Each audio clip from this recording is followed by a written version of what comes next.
ইতিমধ্যেই আমরা mega menu creation দেখেছি যে কিভাবে আমরা মেগা মেনু ক্রিয়েট করতে পারি। তো এরপরে আমরা দেখি থিমে আসলে কোন কোন বিষয়গুলো মিসিং আছে, মিসিং বিষয়গুলো কিভাবে নিয়ে আসতে হয় এবং যে বিষয়গুলো অলরেডি আছে সেগুলো কিভাবে এডিট করতে হয়। তো আমরা ডেমোটা ওপেন করি। ডেমোটার ওপরে দেখুন এইখানে ডেট আছে। তো এই ডেট কিভাবে আনতে হবে, তারপর আমরা যদি নিচের দিকে যাই এখানে উইজেট কিভাবে আনতে হবে এইগুলা। তো আমরা আসলে ডকুমেন্টেশনে যাই, দেখি যে ডকুমেন্টেশনে মেগা মেনুর পরে কি বলতেছে। দেখুন ডকুমেন্টেশনে এখানে রয়েছে মেগা মেনু, তারপরের অপশনটাই হচ্ছে আপলোডিং ইউর লোগো। লোগো কিভাবে আপলোড করতে হবে। তো এখানে দেখুন লোগোটা আপলোড করতে হবে টাই প্যানেল থেকে। তো এই যে টাই প্যানেলটা আছে, আমরা এই প্যানেলটাতে কি কি অপশন আছে চলুন সেগুলো একটু দেখার চেষ্টা করি। তাহলে এই প্যানেলের ভেতরে যতগুলো আছে সেগুলো মোটামুটিভাবে কাভার হয়ে যাবে। তো আমরা ড্যাশবোর্ডে আসলাম। ড্যাশবোর্ড থেকে সহিফা থেকে থিম সেটিং। প্রথমেই যে অপশনটি আছে সেটি হচ্ছে জেনারেল সেটিং। এখানে দেখুন একটি লেআউট আছে, মানে 3টি লেআউট আমরা দেখতে পাচ্ছি। আমরা যখন থিমের ডেমোটা একদম শুরুতে দেখেছিলাম সেখানে কিন্তু নিশ্চয়ই স্মরণ আছে থিমের বিভিন্ন রকমের লেআউট, যেমন ফ্রেমড, বক্সড এবং ফুল। বর্তমানে ফ্রেম লেআউটটা চুজ করা আছে। তো আমরা একটু চেঞ্জ করে দেখি, বক্স লেআউটটা দিয়ে আমরা সেভ চেঞ্জেস দিয়ে দেখি কি হয়। তো বর্তমানে যে লেআউটটা আছে ফ্রেম লেআউট, এখানে একটা জিনিস লক্ষ্য করুন, ওপরে কিন্তু এইখানে হালকা একটু ফাঁকা জায়গা আছে, তাই না? কিন্তু আমি যে বর্তমানে এখানে চুজ করলাম বক্স লেআউটটা, এবার যদি বক্স লেআউট দেওয়ার পরে রিফ্রেশ করি তাহলে আমরা দেখব ওপরের যে ফাঁকা জায়গাটা ছিল সেই ফাঁকা জায়গাটা কিন্তু চলে গেছে। তো বক্স লেআউট এবং ফ্রেম লেআউটের মধ্যে সাধারণত দৃশ্যমান এতটুকুই পার্থক্য। তবে মেইন পার্থক্য হচ্ছে ফুল লেআউটে। যদি ফুল লেআউট দিয়ে সেভ চেঞ্জেস দেই, এবার যদি রিফ্রেশ করি আমরা দেখব পুরো ওয়েবসাইটটা ওয়াইড হয়ে গেছে দেখুন। এবং এই লেআউটটাই কিন্তু আমার কাছে সবচেয়ে পার্সোনালি ভালো লাগে। একদম বাম থেকে ডান দিক পর্যন্ত কন্টেন্টগুলো মাঝখানে ঠিকই থাকবে, কিন্তু এই যেগুলো ব্যাকগ্রাউন্ড আছে সেগুলো বাম থেকে ডান দিক পর্যন্ত চলে যাবে। তো এই লেআউটটা দেখুন কত চমৎকার আগের লেআউটের তুলনায়। আচ্ছা, আমরা প্রথম অপশনটা দেখে ফেললাম। এরপর হচ্ছে কাস্টম ফ্যাব আইকন দেওয়ার অপশন। তো কাস্টম ফ্যাব আইকন কী জিনিস, এই যে দেখুন থিমের ওপরে এখানে ছোট্ট একটা আইকন শো করছে, এটাকে বলে ফ্যাব আইকন। এই ফ্যাব আইকন আমরা এখান থেকে চেঞ্জ করতে পারি। আপলোডে দেই, এখান থেকে আপলোড ফাইল, মিডিয়া লাইব্রেরিতে কোনো ফ্যাব আইকন আছে কিনা বা ছোটো কোনো ইমেজকে দিতে পারি, বা চাইলে আমরা এখান থেকে আমাদের ইমেজ ফোল্ডার থেকে কোনো একটা ফ্যাব আইকন আমরা চুজ করে দিতে পারি। ধরেন এটাকেই আমরা ফ্যাব আইকন হিসেবে দিয়ে দিলাম, দিয়ে আপলোডে দিচ্ছি, এটা এখন আমাদের ফ্যাব আইকন হিসেবে হয়ে যাবে। আমি এখান থেকে সেভ চেঞ্জেস দেই, দিয়ে রিফ্রেশ করি, দেখুন এই যে আমাদের ছোট্ট আইকনটা এখানে চেঞ্জ হয়ে গেল। তো এবার তারপরে দেখি কাস্টম গ্র্যাভাটার, যদি কাস্টম কোনো গ্র্যাভাটার ইমেজ দিতে চাই সেটা এখান থেকে দেওয়া যাবে। তো আমরা এখান থেকে দিচ্ছি না। আমরা গ্র্যাভাটার সেটিং কিন্তু আগেই দেখেছিলাম যে কিভাবে গ্লোবালি একটা ইমেইলের জন্য একটি ইমেজকে সেট করতে হয় গ্র্যাভাটার হিসেবে। তো এখানে অ্যাপল আইকন, অ্যাপলের জন্য এই আইকনটা কেমন দেখাবে, অর্থাৎ অ্যাপলের যে ডিভাইসগুলো আছে সেগুলোর কিন্তু রেজুলেশন খুব হাই হয়।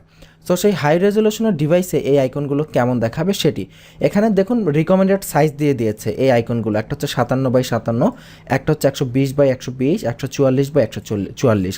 তো এই রিকমেন্ডেড সাইজের আইকনগুলো আপনি আপলোড করতে পারেন, বা যেহেতু এটা অত্যন্ত ছোট একটি আইকন এটা আসলে আপলোড না করলেও চলবে, নো প্রবলেম। এরপরে টাইমের ফরম্যাটটা কিভাবে দেখাবে, যেমন ধরুন এখানে এই যে পোস্টগুলো আছে দেখুন, পোস্টার এখানে আছে 49 মিনিটস অ্যাগো, অর্থাৎ নিউজটা কতক্ষণ আগে পাবলিশ হয়েছে। এই ফরম্যাটটা আপনি চাইলে এখান থেকে চেঞ্জ করতে পারেন। যেমন ট্র্যাডিশনাল যদি দেন তাহলে ট্র্যাডিশনাল হবে, দিয়ে আমরা যদি সেভ চেঞ্জেস দেই, দিয়ে যদি রিফ্রেশ করি তাহলে দেখবেন ট্র্যাডিশনালি এটা কবে পাবলিশ হয়েছে সেইভাবে টাইমটি দেখাচ্ছে।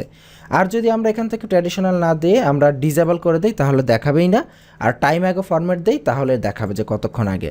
তো এই টাইম অ্যাগো ফরম্যাটটা ভালো কাজ করে। ধরেন লেটেস্ট কোনো নিউজ হঠাৎ করে বের হয়েছে যে এত মিনিট আগে এটা আপডেট করা হয়েছে, তাহলে কিন্তু বোঝা যায়।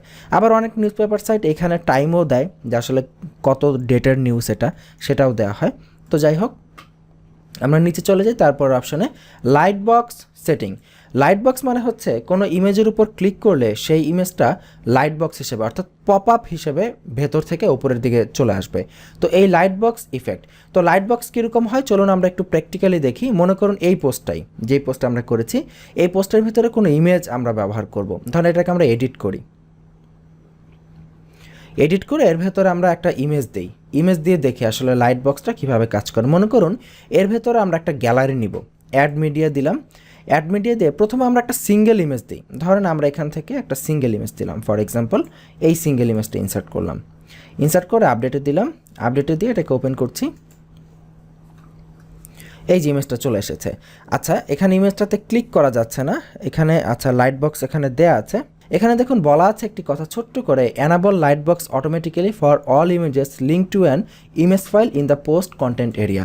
অর্থাৎ পোস্ট কন্টেন্ট এরিয়ার ভেতরে যে ইমেজগুলো নিজেদের লিঙ্কের সাথে লিঙ্ক আছে সেগুলোকে লাইট বক্স করতে হবে।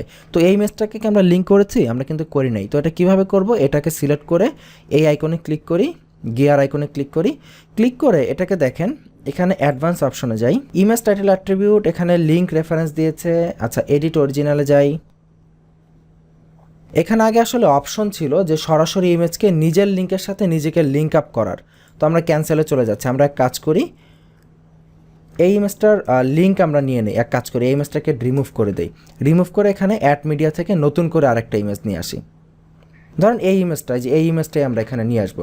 আচ্ছা, এখানে দেখুন যখন আপনি এই ইমেজটা সিলেক্ট করবেন, প্রথমে সিলেক্ট করার সময় এখানে একটি অপশন আছে লিঙ্ক টু মিডিয়া ফাইল, অর্থাৎ এইটার যে নিজস্ব মিডিয়া এইটার লিঙ্কের সাথে এটা লিঙ্ক হয়ে যাবে। তো আমরা এখানে অন্য কোনো একটা ইমেজ দিই, এটাকে এখান থেকে লিঙ্ক টু করি, লিঙ্ক টু মিডিয়া ফাইল, নিজেরটা নিজের সাথে লিঙ্ক হবে। ইনসার্ট ইনটু পোস্ট, নাও আপডেট। এবার পোস্টের ডেমোটা আমরা রিফ্রেশ করি, চলে আসলো, লিঙ্ক হয়েছে। এবার ক্লিক করি, এই যে দেখুন একটা ইফেক্ট আসতেছে বাম পাশে, একটা ইফেক্ট হয়ে ইমেজটা ওপরের দিকে প্রদর্শিত হচ্ছে। তো এইটা হচ্ছে সেই light box pop up effect. আবার আমরা এখানে ক্লিক করতে পারি, তাহলে দেখবেন একদম ফুল স্ক্রিন নিয়ে ইমেজটা ওপেন হবে। আবার ক্রস আইকনে ক্লিক করলে ইমেজটা চলে যাবে। তো এই পপ আপ ইফেক্টটা আমরা রাখবো কিনা সেইটা আমরা যদি এখান থেকে এটাকে ডিসেবল করে দেই।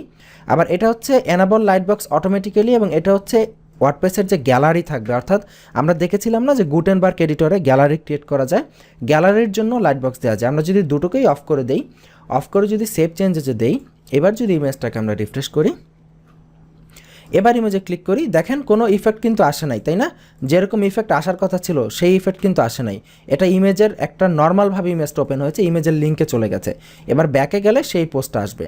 তো এখান থেকে লাইট বক্সটা আমরা যদি আবার অন করে দেই, তাহলে আবার সেই ইফেক্টটা আসবে। আবার এখানে দেখুন লাইট বক্সের স্কিন চেঞ্জ করা যায়, যেমন এটা হচ্ছে ডার্ক স্কিন ছিল, আমরা যদি এখান থেকে স্মুথ দেই, স্মুথ দিয়ে যদি সেভ চেঞ্জেস করি, করে এবার যদি আমরা পোস্টটাকে রিফ্রেশ করি, এবার ক্লিক করি, এবার দেখবেন একটু অন্যভাবে আসলো, একটু অনেকটা স্মুথ আকারে ইমেজটা প্রদর্শিত হলো।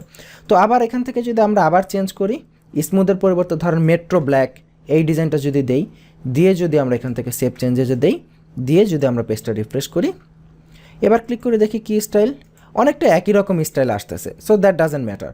আচ্ছা, এটা হচ্ছে সিঙ্গেল ইমেজের জন্য লাইট বক্স। এবার দেখি মাল্টিপল ইমেজ অর্থাৎ গ্যালারির জন্য লাইট বক্স কীভাবে হবে। তো আমরা এখানে একটি গ্যালারি ক্রিয়েট করি, এখানে চলে যাচ্ছি, এখানে ধরেন আমি একটি ইমেজ গ্যালারি নিব, অ্যাড মিডিয়া, এখান থেকে ক্রিয়েট গ্যালারি, এখান থেকে 4-5টা ইমেজকে আমি আপলোড করে দিই, একদম ক্লিক করে করে অনেকগুলো ইমেজকে আপলোড করে দিলাম, দিয়ে এবার ক্রিয়েট এ নিউ গ্যালারি, ইমেজগুলো গ্যালারি হিসেবে দিলাম, এবং লিঙ্ক টু, প্রতিটা ইমেজ কিসের সাথে লিঙ্ক থাকবে? Attachment page.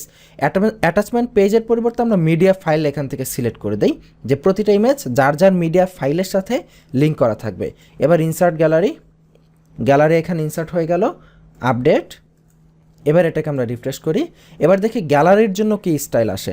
এই যে ইমেজগুলো আপলোড হয়েছে, এখান থেকে এবার যে কোনো একটা ইমেজে ক্লিক করি, দেখুন স্টাইল চলে আসতেছে, লোড হচ্ছে, এই যে ইমেজ এসেছে, ডান পাশ ইমেজগুলো দেখাচ্ছে। এবং দেখুন মাউসের স্ক্রল, মাউসের যে চাকা থাকে সেইটাকে যদি আপনি ঘোরান, তাহলে ইমেজগুলো অটোমেটিক্যালি একটার পর একটা আসবে। আপনি এখান থেকে এইভাবে চাইলে চুজ করতে পারেন, মাউস ঘোরাবেন ইমেজগুলো চেঞ্জ হয়ে যাবে এইভাবে। এবার আপনি দেখেন, এটা দেখেন ভার্টিক্যাল দেয়া আছে, light box thumbnail and position vertical. আমরা যদি এটাকে ডানা বামে করতে চাই, হরিজন্টাল দিয়ে দিব, দিয়ে আমরা এটাকে সেভ চেঞ্জেস দিব, দিয়ে এবার আমরা পেজটা রিফ্রেশ করব। এবার আপনি ক্লিক করে দেখেন ইমেজগুলো ডান থেকে বামে প্রদর্শিত হচ্ছে, দেখেছেন? আগে ছিল ওপর থেকে নিচে, এবার ডান থেকে বামে।